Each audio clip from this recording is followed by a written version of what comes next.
Okay, let's talk about VLOOKUP and XLOOKUP. These are two functions in Google Sheets that help you connect information from different tables or tabs. And they can come in really handy in searching data that you get from the internet. So this is some zip code data that I got from the US Postal Service. We're going to try to find the associated locale name with the delivery zip code.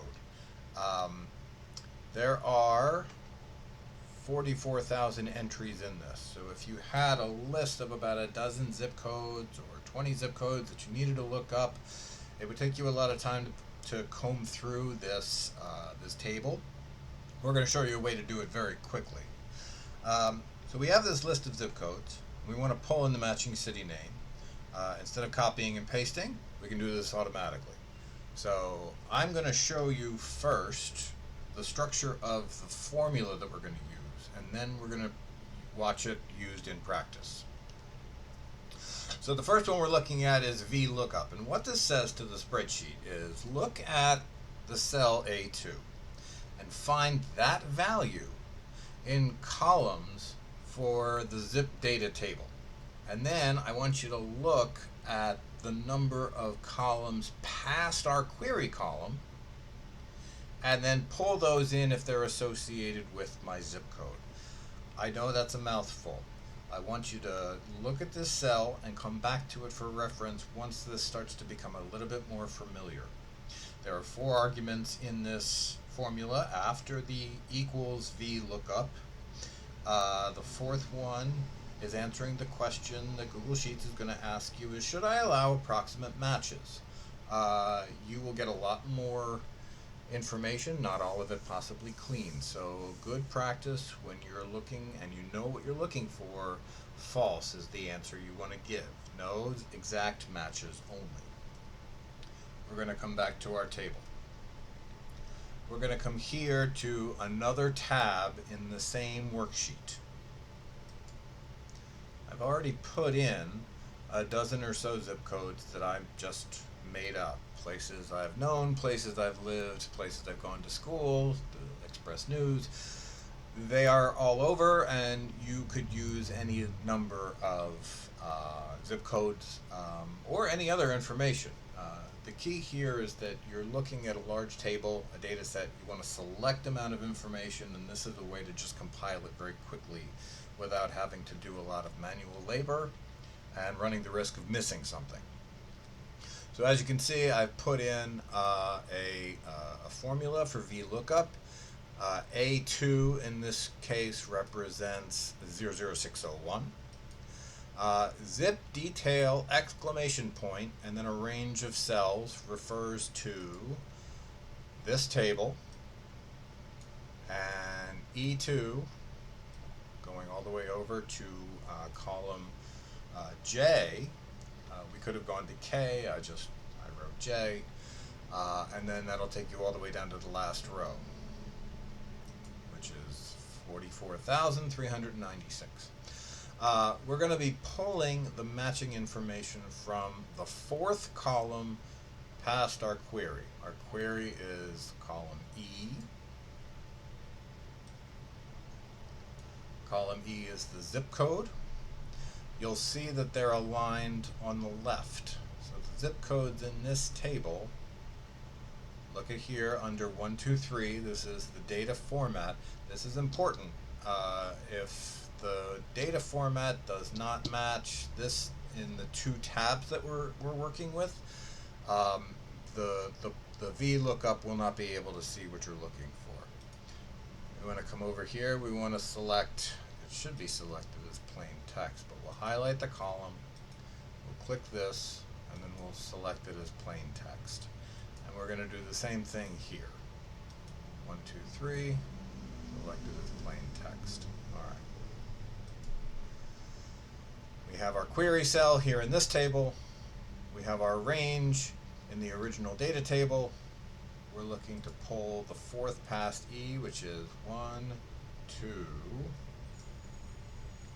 physical city, physical state. So that's, oh, my mistake. We are counting, it's not the 4th column past our query column, the query column is 1. So it is 1, 2, 3, 4. That number that you choose is important because that's going to return the right information or possibly the wrong information. Another important note for VLOOKUP, which we're going to get to in a minute, is we are starting our query here. It's impossible to use VLOOKUP on any of these columns on the left. We have a solution to that, but I'm just going to show you this one first. So we've put in our query cell, our range from the original tab, the column number that we're pulling our results from, and we want exact matches. As you can see, we're pulling a physical location from this zip code, which is in Puerto Rico. Now if we want to continue down the line, we're going to take our cursor here. It's going to form a little cross. Lower right hand corner, there's a dot. We're just going to hold left button and pull, drag down, and it's going to auto-fill. That's interesting.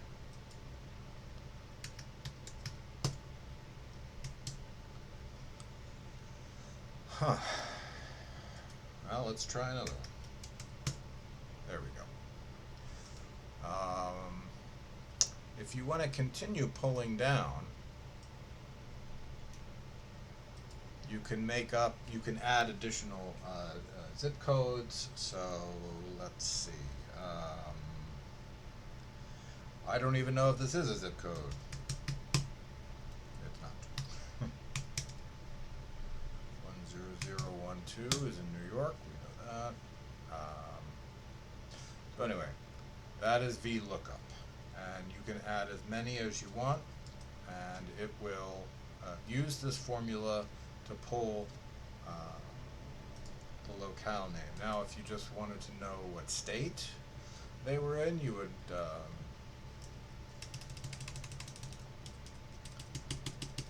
that information is in column the 5th column past your query. So you come over here, change 4 to 5.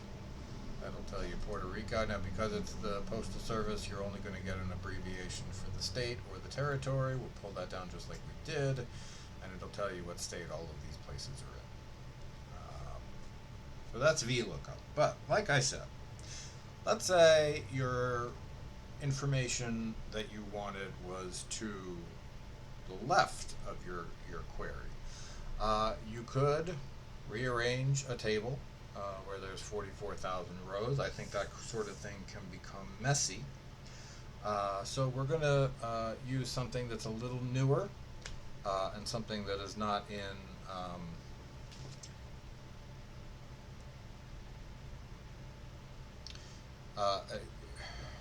it's newer.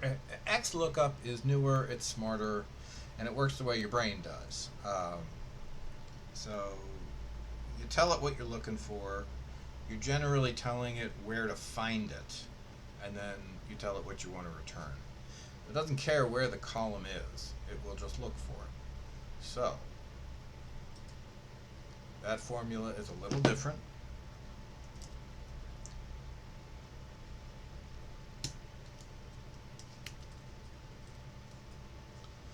Okay, so this is the XLOOKUP.